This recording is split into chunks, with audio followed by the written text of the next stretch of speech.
할렐루야, 감사합니다. 우리 지나간 주는 참 바빴는데요. 그래도 잘 하나님께서 인도해 주신 것을 다시 한번 감사를 드립니다. 오늘 제가 천국생활이라는 제목으로 이렇게 설교 제목을 했는데, 일반적으로 부모는 자기 자식들이 세상을 살아갈 때 행복하게 살아가기를 바랍니다.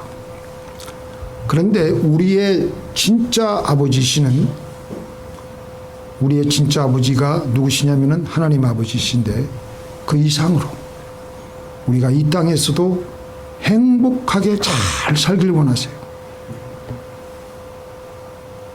우리를 행복하게 영원히 행복하게 살게 하시려고 나중에 천국도 데려가시지만, 이 땅에서도 살 때 천국에서 사는 것 같이 그렇게 살기를 원하십니다. 그런데 하나님은 바로 그게, 이 땅에서도 우리가 살아갈 때 행복하게 살아가는 것이 바로 구원이고 복음입니다. 천국에서 사는 것의 가장 핵심적인 특징은 행복입니다. 천국의 핵심적인 특징은 행복이고 천국은 행복입니다. 그러니까 사실 행복이라는 것은 예수를 믿든 안 믿든 누구나 다 추구하는 목표입니다. 우리 왜 그렇게 성공하려고 발버둥을 칩니까? 왜 그렇게 새벽마다 나와서 부르짖고 기도하고 왜 그럽니까? 왜 그렇게 새벽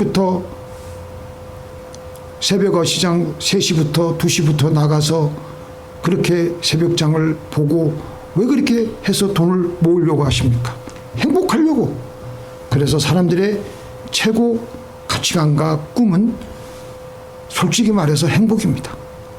그러면 우리가 어떻게 해야 행복할 수 있겠습니까? 행복은 만족함에 있습니다. 만족할 때 행복을 누리고 행복의 상태에 도달하게 됩니다. 행복의 반대말은 뭡니까? 불행입니다. 불행은 언제 생겨요? 불만족할 때. 사람은 뭔가 만족하지 못할 때 아주 불행을 느끼게 됩니다. 그럼 왜 불만족하게 되느냐? 우리는 불만족한 환경과 여건이 있기 때문이라고 우리는 흔히들 착각을 하는데, 그래서 사람들이 가난한 환경을 개선해 보려고 아침부터 저녁까지 그렇게 일을 하고 그것을 얻기 위해서 그렇게 애를 쓰는 것입니다. 한국 사람들의 60년대 초 그 한국 우리 여기 계신 분들 중에서 우리 다 60년대 그때 이제 다 갓난아기 정도 됐을 텐데, 그때는 우리나라가 100불 미만이었어요. 국민소득이. 아프리카의 평균 나라들보다도 더 못 살았답니다. 세계에서 가장 가난한 나라 그룹에 속한 나라가 바로 우리였습니다. 근데 지금 한국의 국민소득은요 3만 불이 넘어가고 있어요. 100불 미만이었던 나라가 3만 불을 넘어가는 나라는 세계에서 없다고 합니다. 그런데 대한민국 사람들은 이렇게 경제적으로도 잘 살고 환경과 여건이 나아졌고, 우리 가면은 한국 가면은 미국에서 거지 왔다 그러지, 뭐 미국에서 뭐 천국에서 왔다 그러지 않습니다. 근데 외국 사람들이 가만히 그런 한국 사람들의 그 생활, 그 행동 양식을 보니까, 양태를 보니까 한국 사람들 자기네가 그렇게 잘 사는지 모른다는 것입니다. 이렇게 사람들은 환경과 여건이 다 갖춰졌다고 해도 행복해지는 않는 겁니다. 그러면 우리는 왜 만족을 못 느끼고 왜 항상 그렇게 행복하지 못한 삶을 살아갈까? 바로 그것은 우리 안에 있는 욕심 때문에 그런 것입니다. 이 욕심 때문에 우리는 힘든 것입니다. 욕심 때문에 우리가 이 나그네 인생을 살아갈 때 지옥에서 사는 것 같이 살아가는 것입니다. 욕심 때문에 생겨난 비교의식, 열등의식, 삐뚤어진 우월의식, 이런 지옥의 요소들이 우리를 부추겨서 교만하게 하고 힘들게 하고 비참하게 하고 그렇게 비참하게 살아가게 하는 것입니다. 이 욕심의 족쇄로부터 빠져나와야 되는데 그게 잘 안 됩니다. 이 욕심의 원인은 죄입니다. 아담과 하와가 사탄의 유혹에 넘어가서 선악과를 따먹고 범죄한 이후로 우리 인간의 마음에 죄가 들어왔습니다. 죄가 들어오게 되었다는 것은 십계명의 계명과는 정반대로 하나님을 사랑하지 않고 이웃을 사랑하지 않고 자기만을 사랑하는 것이 죄라고 규정할 수가 있습니다. 그 타락한 그때부터 인간의 마음에 자기만을 사랑하고 자기만을 섬기려는 마음이 가득 들어차게 되었던 것입니다. 그래서 이 욕심이 우리로 하여금 만족을 못 느끼게 하는 거예요. 만족하지 못하니까 욕심이 있고 만족하지 못하니까 행복이 자리를 잡지 못하는 겁니다. 그래서 우리는 나를 사랑하는 데서부터 빠져나와서 하나님을 사랑하고 이웃을 사랑하는, 이게 바로 신앙의 성숙인데, 예수 믿는 사람들 목사부터 시작해서 다 거기서 우리가 빠져나오지 못하는 경우가 허다합니다. 우리 힘으로는 결코 안 됩니다. 근데 우리가 이성적인 생각으로 보면 우리가 남에게 받지 않고 남에게 주기만 하는데 나 자신을 사랑하지 않고 먼저 하나님을 사랑하고 이웃을 사랑하는데 어떻게 그 사람이 행복해질 수 있을까? 밤낮 퍼주기만 하고 밤낮 남을 위해서 희생만 하는데 어떻게 그렇게 그 사람은 부유하고 항상 행복해하고 항상 만족해할까? 바로 이것이 천하 만물을 다스리는 하나님 나라의 신비스러운 법칙이라는 것입니다. 우리 인간의 머리로는 절대 죽었다 깨어나도 이걸 이해할 수 없는 거예요. 하나님의 생각과 우리의 생각은 반대입니다. 아무리 이해하려고 해도 이해를 할 수가 없어요. 제가 저번 1월 1일 말씀드린 것과 같이 하나님하고 우리하고는 집 짓는 순서부터 틀리니까요. 여러 가지 틀린 게 하나님하고 우리하고는 정반대입니다. 믿음으로 그래서 우리가 하나님 말씀대로 믿음으로 눈 질끈 감고 해야 되는데 잘 안 돼요. 왜냐? 왜 안 되느냐? 타락한 우리의 본성에서 욕심이 끊임없이 흘러나오기 때문입니다. 우리 한번 볼까요? 이 예수님께서 하신 말씀인데, 속에 솟고 사람의 마음에서 나오는 것은 악한 생각, 음란과 도적질과 살인과 간음과 탐욕과 악독과 속임과 음탕과 흘기는 눈과 해방과 교만과 강패니 이 모든 악한 것이 다 속에서 나와서 사람을 더럽게 하느니라. 이런 것들이 계속 우리에게 흘러나와서 이 모든 이 센터링 포지션, 이 센터링 포커스가 어디냐면 나 자신만을 섬기는 거예요. 그래서 우리는 자기를 목적으로 삼고 사랑하는 데서 떠나서 하나님을 그리고 이웃을 목적으로 사랑하는 대로 나가면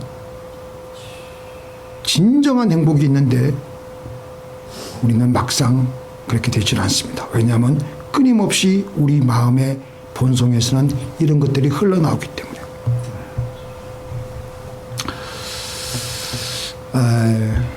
5.16 때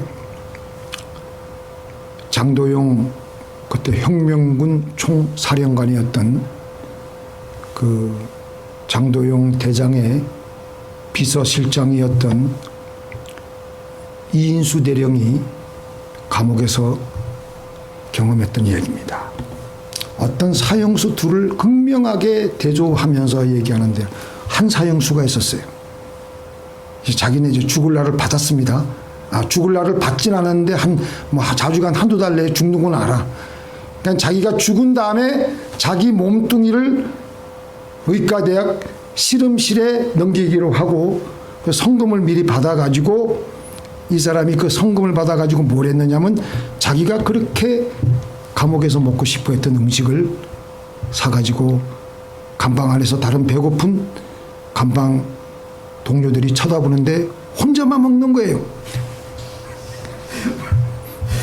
그러니까 그 다른 동료들이 얼마나 약이 올랐겠어요.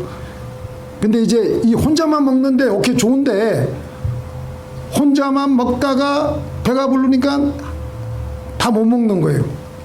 그러니까 옆에 동료들이 야, 왜 그 맛있는 설렁탕을 남기냐? 너 안 먹으려면 우리들이나 조금 줘라. 그러니까 몇 숟갈 뜨다가 자기가 먹다가 남은 설렁탕을 딴 죄수들이 먹으려고 막 그냥 이렇게 막 달겨들면은 변소통에 그것을 쏟아버리는 거예요. 한 방에 있던 다른 동료들은 그놈이 미워가지고 약을 바짝바짝 올리는데도 그렇게 배고픈 다른 감방 친구들에게 멸시를 받으며 자기만 섬기다가 결국 자기 시체를 팔아서 받은 돈의 반의 반도 못 먹고 결국은 사형대에 끌려갔다는 것입니다. 그걸 이제 이인수 대령이 지켜본 거예요.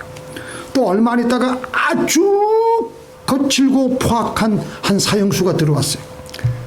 감방장이 신고식을 하라 그래도 아랑곳 하지 않고 죽일 테면 죽이라 그러고 그냥 뭐 어차피 죽을 몸이니까 그냥 그러고 있는데 그런 사형수였어. 누구도 못 건드려.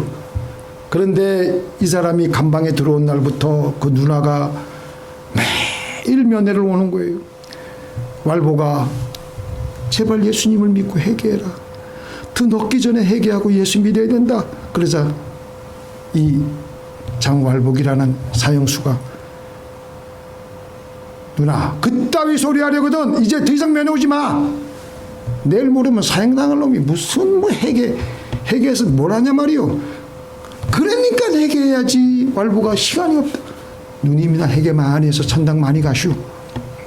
행하니 돌아서서 면회를 끝내고 오면은 그렇게 면회를 끝내고 감옥 밖으로 나오면은 그의 누님은 감옥 밖에서 그 높다란 교도소 담벼락을 올려다보면서 무릎 꿇고 그때부터 기도하는 거예요. 그리고 밤이 돼도 거기에 교도소 뒷담벼락 그 밑에 거기에 거기서 그냥 하나님께 계속 밤이 새도록 기도하다가 날이 밝으면 제일 먼저 또 면회를 신청하는 거예요. 그렇게 하기를 계속 하니까 결국은 교도소 촉에서 그 사실을 알고 누님이 그렇게 그 동생을 위해서 눈물 흘려가면서 교도소 뒷담벼락에서 기도하는 것을 알고 교도소 직원들이 대부분 이제 그 장왈복의 누님이 교도소 뒷담에서 그렇게 눈물 흘려가면서 밤새 기도하는 것을 알게 되니까 어느새 이 장왈복이라는 이 사형수의 귓가에도 그게 들리게 된 거예요. 그런 소문을 들으니까 마음이 서서히 움직이기 시작하는 겁니다. 그래서 누님이 또 면회가 왔을 때는 누님 이제 하라는 대로 할 테니까 이젠 집에 가서 좀 자요. 이렇게 오지 말고. 그럼 너 예수님 믿겠다고? 믿을게요. 그러니까 누님이 확 눈물을 흘리는 거예요. 그렇게 해서 예수님을 믿게 된 거는 이제 남은 시간이 얼마 남지 않았던 것을 알고 낮밤을 가리지 않고 하나님 말씀 읽고 찬송하고 기도하고 완전히 그냥 사람이 180도 반하는 거예요. 그리고 조금 시간이 흐른 다음에 누님과의 그 면회 속에서 자기가 가지고 있는 소유의 모든 재산을 다 틀어서 교도소의 죄수들을 위해서 사용해달라고 누님 내 재산 다 정리해서 이 교도소에 있는 죄수들을 위해서 사용할 수 있는 것을 사용할 수 있게 해주시오. 그래가지고 그 돈을 다 정리해가지고 그 돈을 가지고 교도소에 교회를 세우게 되는 겁니다. 그리고 그때부터 그는 전도에 온 힘을 쏟는 거예요. 이렇게 되니까 그의 변화가 관계당국에 알려져 가지고 이 사형수가 결국은 무기징역으로 감형이 되게 되었습니다. 여기까지가 우리 그 이인수 대령의 그 간증인데 이 두 사형수를 볼 때 그 당시에 사형을 앞둔 그들에게 누가 더 감사하고 만족해하며 행복을 누렸겠습니까? 감옥에서 늦게라도 예수님을 믿어서 언제든지 천국에 갈 수 있다는 것을 알고 감사하며 만족하며 행복해하며 자기가 가지고 있던 것을 감옥의 죄수들을 위해서 사용하게 해달라고 한 사형수의 마음이야말로 벌써 행복한 것이죠. 천국 생활을 하고 있는 것이죠. 그렇기 때문에 우리가 이 욕심을 잘 처리를 하여서 나를 사랑하는 데서 떠나서 하나님을 사랑하고 이웃을 목적 삼고 사랑하는 것이 내가 얼마나 행복하게 살아가느냐가 결정이 됩니다. 근데 우리가 절대 그것은 우리 힘으로 할 수 없는 겁니다. 이것은 힘으로도 되지 않고 능으로도 되지 않고 오직 나의 신으로만 가능하다고 하나님은 말씀하십니다. 근데 참 신기한 게요, 우리가 하나님을 사랑하고 이웃을 사랑하는 마음이 가득하면요, 마귀가 우리를 시험하지 못해요.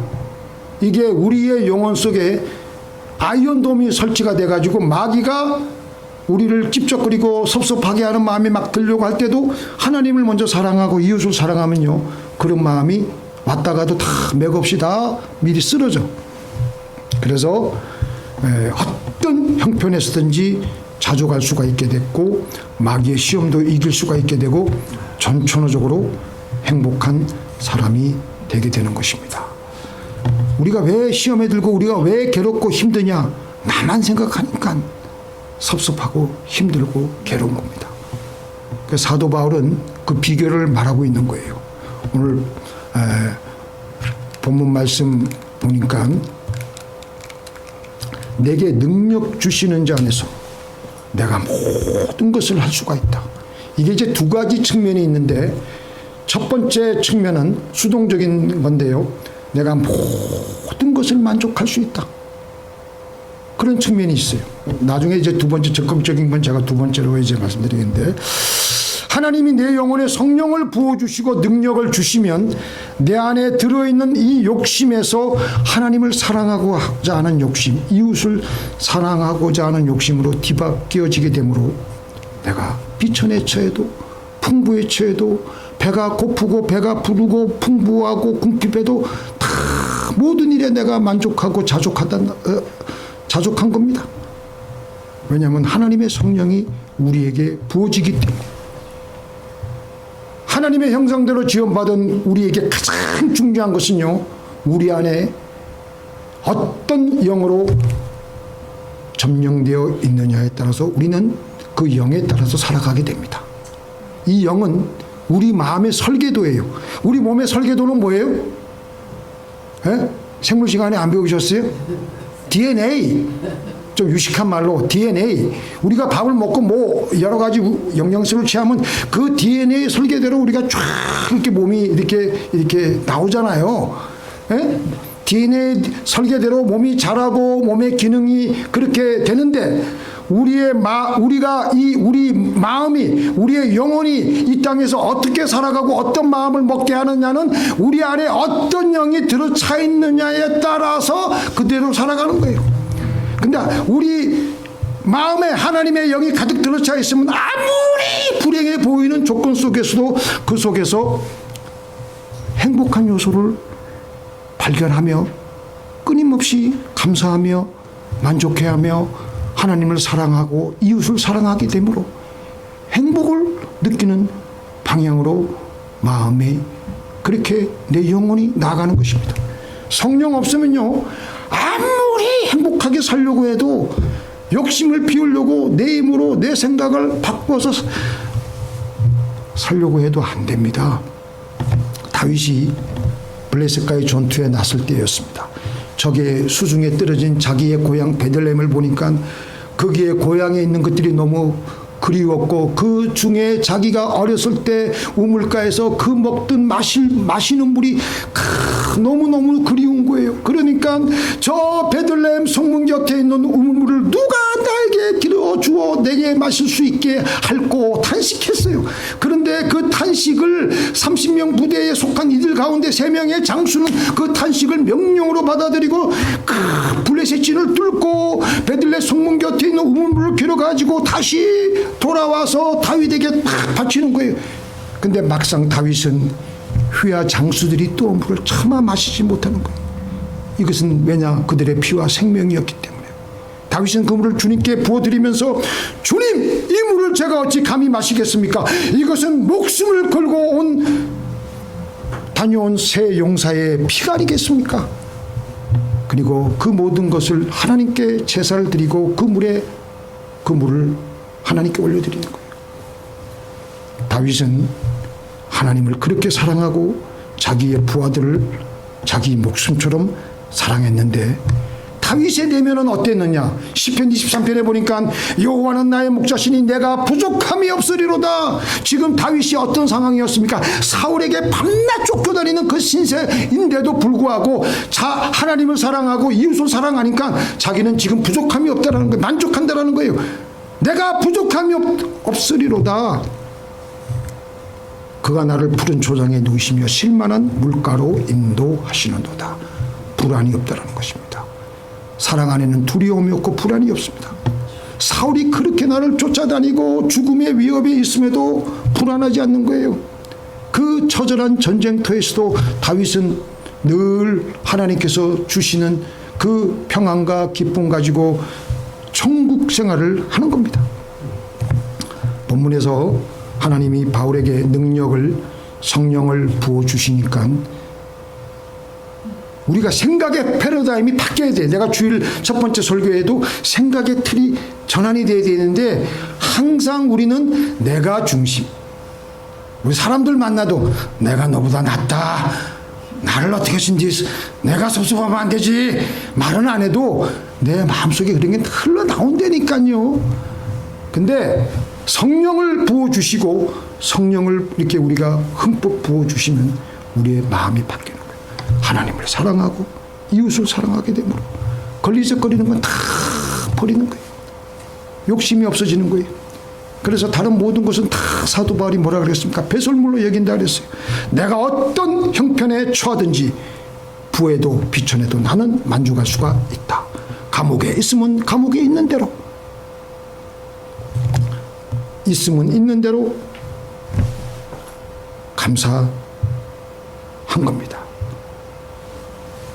마지막으로 아까 제가 13절 한번 볼게요. 내게 능력 주시는 자 안에서 내가 모든 것을 할 수가 있다 그랬는데 적극적인 뜻을 보면요, 우리가 세상에서 제일 큰 지혜는요 머리가 좋은 게 아니에요. 서울대학 수석 입학한 게 아니에요. 세상에서 제일 큰 지혜는 하나님 사랑이고 이웃 사랑입니다. 믿습니까? 우리가 정신없이 살다 보면은, 내 욕심대로 살다 보면 나를 위기에 그 욕심이 몰아놓고 나를 죽이는 줄 모르고 우리는 그렇게 살아가는 겁니다. 그런데 위기에 빠져가지고 문제가 터지고 어려울 때 우리가 야고보 선생이 지혜를 구하라 그랬는데 바로 그게 뭐냐? 자, 지혜가 뭐라 그랬습니까? 자, 같이 읽어볼게요. 시작. 여호와를 경외하는 것이 지혜의 근본이요 거룩하신 자를 아는 것이 명철이니라. 다시 시작. 여호와를 경외하는 것이 지식의 근본이오늘 미련한 자는 지혜와 훈계를 멸시하느니라. 또 사람에게 시작. 또 사람에게 이르시기를 주를 경외함이 꽃이에요 악을 떠남이 명철이라 하셨느니라. 우리가 위기에 빠지고 문제가 터지고 폭풍 속에 내몰리게 될 때 우리는 흔히 우리가 하는 그 습관적인 행동 양식이 뭐냐면 내가 손해 안 보고 어떻게 쓰든지 여기서 빠져나오려고, 그러니까 그런 욕심이 있기 때문에 해결책이 안 보여요. 해결책이. 근데 우리가 거기서 신앙 양심을 다 가지고 하나님께, 하나님 나는 망해도 좋사오니 하나님의 이름만 더 높임만 받는다면 나는 감사하겠습니다. 세례요한이 그랬잖아요. 그는 흥해야 하겠고 나는 쇠하여야 하리라. 지혜는 하나님을 경외하는 것입니다. 지혜는 하나님을 사랑하는 것이라고 말씀하십니다. 어려운 위기 때 내가 빠져나갈 구멍 먼저 찾지 말고 나를 사랑하려고만 하지 말고 하나님 나는 망해도 좋습니다. 하나님만 잘 되면 좋습니다. 그 해결책이 무엇입니까? 그러면요, 그렇게 기도하면 금방 기가 막힌 지혜가 떠오르고 하나님의 이름이 상처를 입지 않고 결국에 그렇게 기도한 그에게도 사지에서 하나님께서 건져내시는 것입니다. 우리 기도하시겠습니다.